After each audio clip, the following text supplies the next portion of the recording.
நீங்கள் பார்த்து கொண்டிருப்பது உங்கள் RSKV யூடியூப் சேனல்.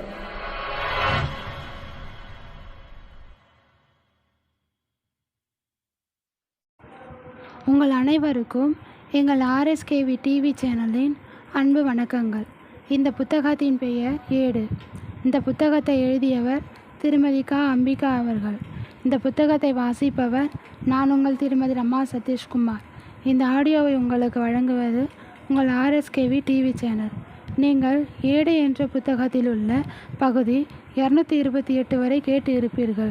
அதனைத் தொடர்ந்து இந்த வாரத்தில் பகுதி 229 கேட்போம்.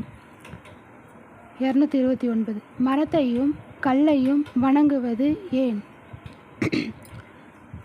தத்தாத்ரேயர் இவர் அத்திரி முனிவர், அனுசூயா தம்பதியின் புதல்வர், பெரிய ரிஷியாக விளங்கினார்.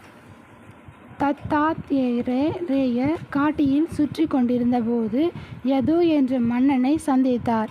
தத்தாத்ரேயர் மிக மகிழ்ச்சியாக இருந்ததை கண்ட அவன் அவரது மகிழ்ச்சிக்கான காரணத்தையும் அவரது குரு யார் என்பதையும் கேட்டான். அதற்கு தத்தாத்ரேயர், எனக்கு 24 குருமார்கள் இருக்கின்றனர் என்றார். இந்த பதிலை கேட்டு ஆச்சரியப்பட்ட மன்னன், சுவாமி, ஒருவனுக்கே ஒரு குருதானே இருக்க முடியும், இது எப்படி சாத்தியம் என அரசர் கேட்டார்.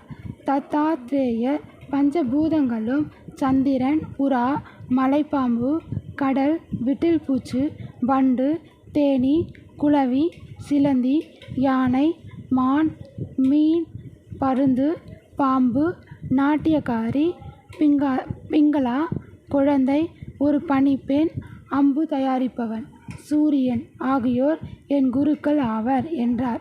இதை கேட்ட மன்னன் ஒன்றும் புரியாமல் அதிர்ச்சியோடு நின்றான். இதற்கு தத்தாத்ரேயர், பொறுமையை பூமியிடமும் தூய்மையை தண்ணீரிடமும் பலரிடம் பழகினாலும் பட்டும் படாமலும் இருக்க வேண்டும் என்பதை காற்றிடமும், எதிலும் பிரகாசிக்க வேண்டும் என்பதை நெருப்பிடமும், பரந்து விரிந்த எல்லையற்ற மனம் வேண்டும் என்பதை ஆகாயத்திடமும் கற்றேன். ஒரே சூரியன் இருந்தாலும் பல குடங்களில் உள்ள தண்ணீரில் பிரதிபலிப்பது போல மனம் ஒன்றாக இருந்தாலும் பலவாறாக சிந்திக்க வேண்டும் என உணர்ந்தேன். வேடன் ஒருவன் புறா குஞ்சுகளை பிடித்தான்.